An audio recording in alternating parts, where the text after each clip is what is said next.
Good morning, y'all. This is View from the Pew. It is Tuesday morning, May the 26th, 2020, and we're looking at the commands of Jesus Christ.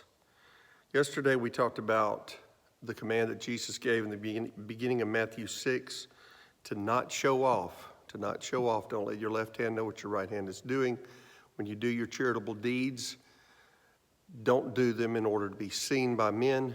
Do them so that God will be pleased with you and not this world. This sort of follows the same theme today, and here's his next command.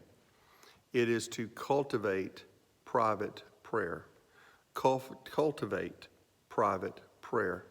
I think if there is a barometer for our relationship with God, one of the top barometers or one of the top gauges is how much do we pray when no one else is with us. We're not talking about praying with your family or praying with your spouse or praying with folks who are other believers. We have a great time of prayer on Tuesday mornings at 6 a.m. We meet with other men and we pray, and I'm grateful for that.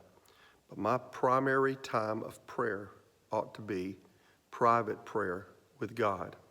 Just think about this. What if my relationship to my spouse was like this? Think about if I never talked to my spouse when we were alone, but I would only talk to her when I was with other people. That would be weird, and there would be something wrong with the relationship.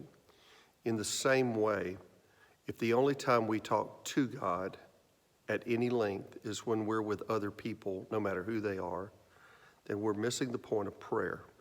You are to cultivate private prayer.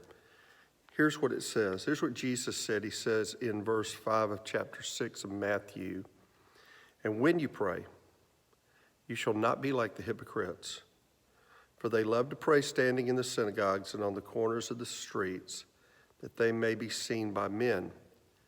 Assuredly, I say to you, they have their reward.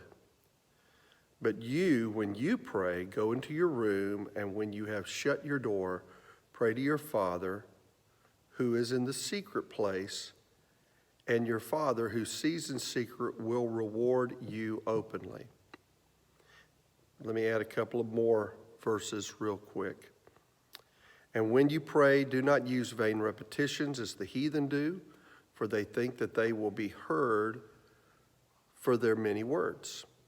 Therefore, do not be like them, for your Father knows the things you have need of before you ask him." So today we'll only talk about cultivating private prayer. Tomorrow we'll talk about cultivating meaningful prayer.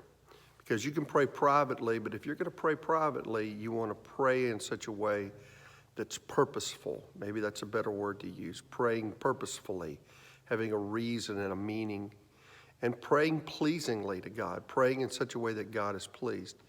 So tomorrow, and this was a command that Christ gave, he said, if you're going to pray, pray with these parameters in mind, and we're going to look at the disciples' prayer tomorrow. So I just challenge you in your prayer life, cultivate private prayer and let that overflow into the rest of your life and watch what God does.